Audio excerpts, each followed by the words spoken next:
सुना था तुम परम ज्ञानी हो बुद्ध। जान के आश्चर्य हुआ कि कांटा तुम्हें भी चुभता है। अब तो गली गली ये बात ना उठेगी कि तुम तो कोई पहुंचे हुए महात्मा हो। ये कांटे हमने बिछाए हैं। इस गांव में तुम्हारा स्वागत नहीं। हर दिन अनाज भिक्षा में मांग कर ले जाते हैं। चलो चलो दूसरे गांव का रास्ता लो। मेरा आप लोगों से अनुरोध है कि मुझे अपने गांव में भिक्षाटन करने दें।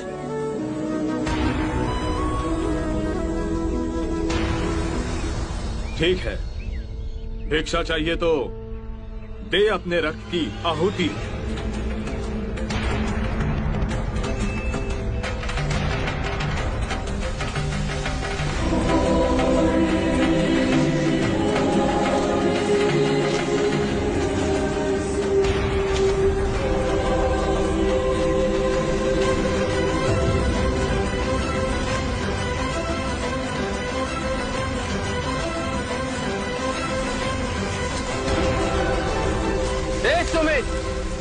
रास्ता बुहारा तो इस गांव से तेरा दाना पानी उड़ जाएगा।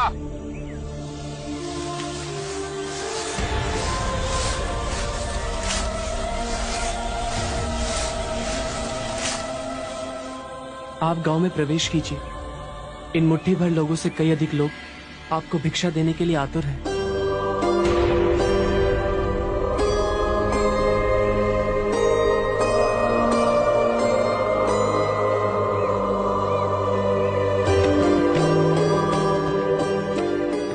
आप मुझे ना छूए। हाँ? नहीं तो मेरी छाया भी पड़ी आप दूषित हो जाएंगे। क्यों दूषित हो जाऊंगा मैं? तुम भी हम सभी की तरह मनुष्य ही हो, और एक मनुष्य का स्पर्श दूसरे मनुष्य को कैसे दूषित कर सकता है? केवल लालच, घृणा, मोह, तृष्णा हम ही मनुष्य को दूषित करते हैं।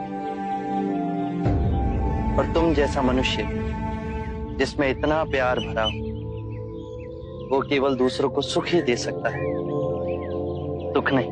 कैसे महात्मा हो तुम? तुम्हें तो जाति वर्ण का ज्ञान भी नहीं है। चोला पहने कोई सन्यासी नहीं होता। अरे पाखंडी हो तुम, पाखंडी।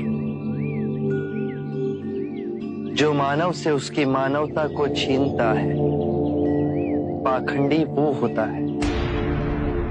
यदि मुझे पाखंडी कहे आप सभी को संतोष मिलता है तो ये उचित है, परंतु इस मनुष्य में भी हमारी तरह प्राण बसे। इसे नीचा कहे, इसका तिरस्कार करना सबसे बड़ा पाखंड है। यदि जानते नहीं हो तो मैं बता दूं, ये धर्मशास्त्र है। पाखंड कैसे हुआ?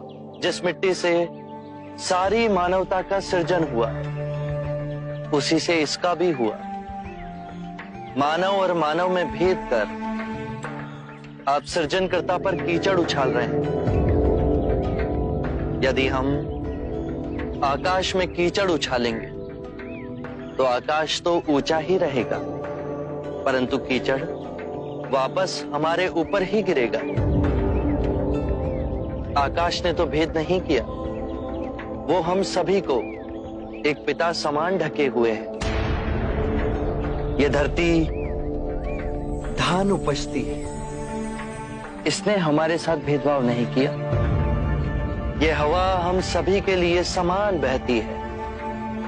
पानी हर प्यासे की तृष्णा को बुझाता है। जब प्रकृति भेदभाव नहीं करती तो हम मनुष्य में भेदभाव क्यों करते हैं? यदि ऐसा है तो इससे संघ में भिक्षु क्यों नहीं बनाते? बहुत अच्छा सुझाव दिया आपने।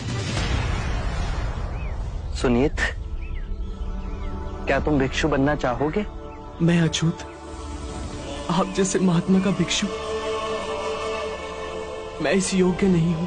जो मनुष्य दूसरे मनुष्य की पीड़ा को देख व्यथित हो जाए, उससे उत्तम कोई दूसरा नहीं। मैं बुद्ध स्वागत करता हूं सुनीत का हमारे भिक्षु संघ में।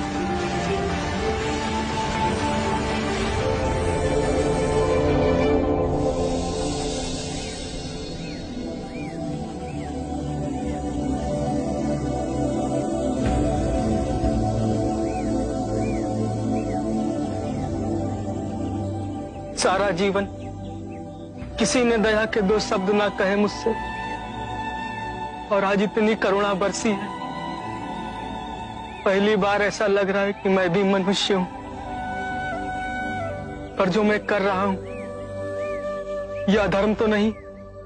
जो अधर्म आज तक हुआ वो अब नहीं होगा।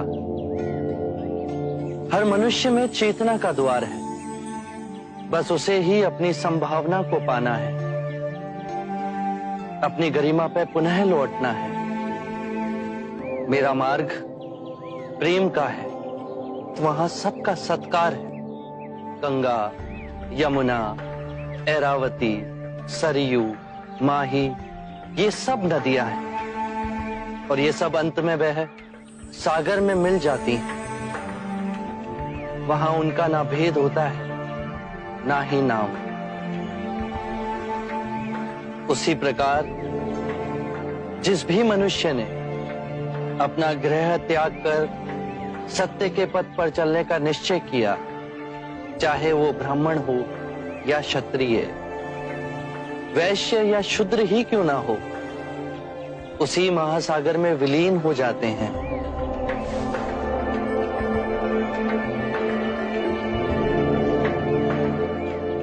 हर मनुष्य के अश्रुओं में नमक होता है,